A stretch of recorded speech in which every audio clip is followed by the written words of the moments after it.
So Fire Force concludes with episodes 23 and 24 airing back to back, and we now have the confirmation of when the second season, the final two cores that were announced as soon as this anime was pretty much released, is going to be coming out in summer of 2020. So it's actually not that long of a break. I was actually expecting a fall release, but hey, summer 2020, that will continue to give this anime a very healthy production cycle, as if those who didn't know, before this anime started off, they had a lot of episodes ready and completed before the first episode even dropped. This is actually a pretty solid production, and if it wasn't for the KyoAni Fire and things like that, this anime would have aired all of its episodes when they should have, and it would have been a very healthy production. You wouldn't have noticed as many dips as you typically associate with a series that has this much moving around. But goddamn, did David Production bring their A-game, and I'm looking forward to seeing where it's going to go in the second season. I mean, this episode, and I guess both of these episodes, they really answered a lot of questions while really shocking me with things I was not expecting. The first thing I actually really want to jump into is actually the history of Shinra's family and how they kind of burst into flames, because we learned that Burnsy, old Captain Burns, isn't as shady as he was made out to be. And the fact that he was actually keeping this a secret and kind of hiding things and appearing to be a lot more mysterious was simply because he didn't want this child to be associated with the flames. He wanted him to be scared and afraid of these flames so he wouldn't be brought into this world, because he knew that he had an ability that would be linked up to this cult. I was like, okay, I did not see that coming. At no point did I have anyone in my comments section say, I really want to trust Captain Burns, because no, he looked shady as hell, and he made me think that he was a part, or at least trying to aid in some sort of like world domination or burning and cleansing the world. So to actually see how the cause of this fire that ruined Shinra's life, it was never Shinra, I don't think anyone really thought it was Shinra, but it was Sho, and how that ended up turning his mother into a demon and unlocking Shinra's power. Like, that was incredible to see how, he lost an eye with Burns, and just to see everything click and feel like, holy shit,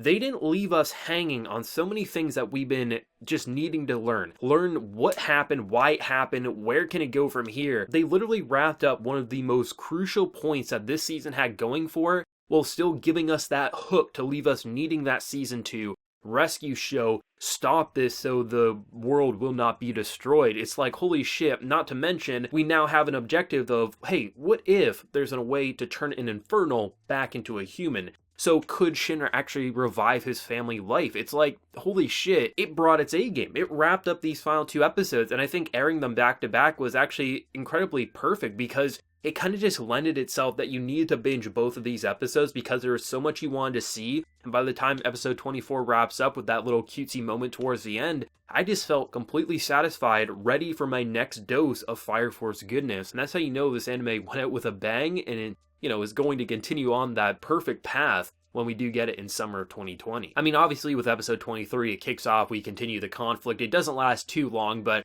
we already kind of had our big dose of adrenaline in just Sakuga, so I mean, I wasn't surprised that it ended pretty quickly. But still, it was nice to see the emotional impact that Shinra had towards his brother and how it really got to him emotionally. I was thinking to myself, oh shit, is he actually going to save his brother here? Is Sho going to come back to the crew? Are they going to actually immediately have them? But to just see how every time it feels like Shinra is on the path of having something good happen to him, he gets stabbed with a katana, he gets his brother ripped away from it. It just feels like it's never going to be an easy journey, and that's an important thing. If you were to just resolve the family conflict right here and then, what would be the hook going into season 2? Okay, yeah, there's still the cult, but there wouldn't be that real big latch that you're like, okay, they're still separated, but now they're not separated, so it's like, we don't really feel that urge to go after the cult, because until they move, they're not really all that important. But now that Sho's still with them, there's still something to leave us being like, we have to basically charge into hell. We gotta save this brother. He's starting to actually realize that he's been manipulated, but if you don't get to him soon enough, maybe he'll be brainwashed all over again. Like, there's so many ways for season 2 to just go and explode, both with powers and just themes and stories. It just feels like there's actually stakes in this anime. The fact that our main character got stabbed with a sword and he actually had to be rushed to an operating room and nearly died, this says a whole lot. That this isn't one of those battle shonens where a character gets a punch going through their chest and they kind of walk it off with the power of friendship. No, like, he literally got stabbed and he almost died. We knew he wasn't going to die because, well, we got a second season coming, right? There was no way that he would die, but maybe he'd get wounded, maybe he would be paralyzed, maybe there'd be a recovery arc, right? So to actually see just how everything felt like it was getting so good to then immediately stripped away in the worst case scenario. Of course, we had our crew come in. It just felt like the emotion was brought tenfold, and every step of the way of thinking we knew what it was going to do, it kept throwing us more and more curveballs, which Fire Force has done an excellent job with. This anime is all about punching you, feeling like those flames that you see animated, it makes us feel warm and at multiple points sweating alongside them, because we know sometimes those flames will do something beautiful, bring a family back together, but more often than not, it's going to rip someone away. And just the amount of just torture and pain and points where I'm like, man, it feels so good to finally get answers, but at the same time, those answers may actually hurt more than the questions that they brought originally, right? Once again, bringing more fire powers into the equation. The idea of a fire doctor, didn't think about it, but the idea of having like this almost dragon flame is so cool. I honestly don't know how someone with a mind could come up with so many ways fire abilities could not just feel like another fire ability, but rather a unique ability that somehow still just relates to a single element. The amount of creativity that goes into this anime that at the start many people were brushing aside as not being all that special, but from the powers to the world to the character and personal stories, this anime excelled 100%, and I definitely think, based on the amount of hype and, more attention that this anime was definitely getting towards the end, I think a lot of people are going to be excited for season 2 there. It's airing in a great season. Summer is always a busy season. People are off from school. There's just a lot more time for people to consume anime. And I think the idea of coming into Fire Force with season 2,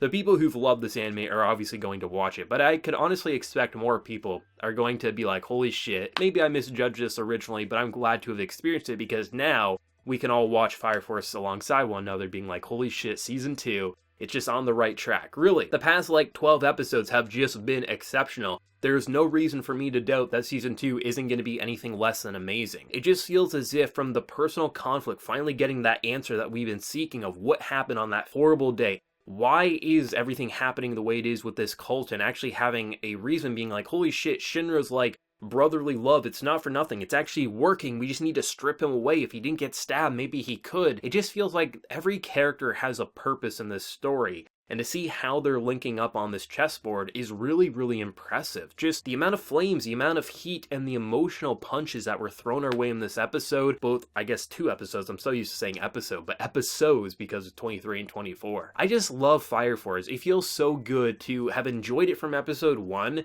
but if you go through my reviews, it just felt like I got more excited for this the longer it went on. And by the time we got that second core, I was giddy like a schoolgirl, just jumping for joy at how cool this anime was. And it wasn't just because it had pretty flames or it had cool little abilities. It was that I generally cared for Shinra's story, and I generally cared for a majority of these characters. And I can't wait to see where all their personal stories are going to go in the second half of this anime, starting in summer of next year. And ultimately, hopefully it just explodes, continues to explode, and we can get even more anime. But it's damn good to say that a great show like this is at the very least getting 4 cores. You rarely get that, especially in such a short amount of time. Just everything about this production just really impressed me. Obviously everyone's always going to be hyping up the visuals, it looks amazing, the flames are just goddamn gorgeous, but from the voice actors alone, this is one of those anime that easily could just cast a voice and say, okay, you got a voice that matches this character trope and personality, good enough. But it actually felt like the actors with the Japanese dub, they went in and actually believed in their performances. When Shinra's breaking emotionally or just trying to convince his brother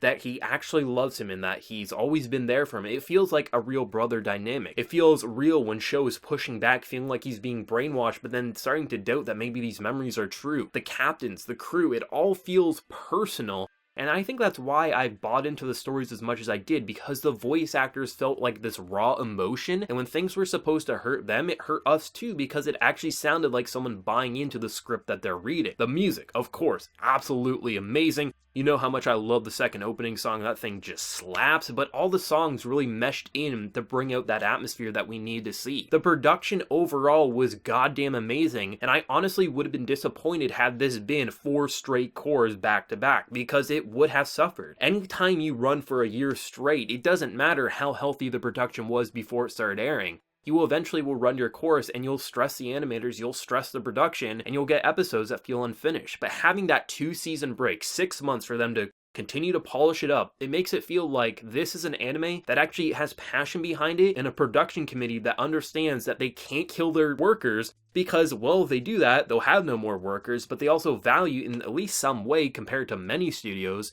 they value their company. They value that, holy shit, we're going to do something that's really cool, really fun, but also we can't destroy our team in the process. You don't see that too often, and I'm just so happy to see how great of a production Fire Force has had, and how great of a production it's going to have in its second season because we're getting that break. People will rip into it that they have to wait for more Fire Force, but waiting is better than forcing the animators and the team involved to kill themselves to produce something for us to consume just for entertainment. I cannot thank David Production and this team enough for bringing to life this amazing story and giving it a healthy production cycle. You don't see it enough, and it needs to be complimented and praised. I love the final 2 episodes. I thought they flowed very well together, and I still can't believe about Burns, man. I really wanted to doubt that guy all along, but now I'm like, man, he's actually best boy all along. I love this anime. I can't wait for season 2, and I'll be reviewing it. What did everyone think of the final 2 episodes? Love it, hate it, favorite moment, wherever you're feeling, let me know. Be sure to like the video if you did enjoy, and remember to hit that subscribe button if you happen to be new around here. So until next time, everyone, please take care and have a good one.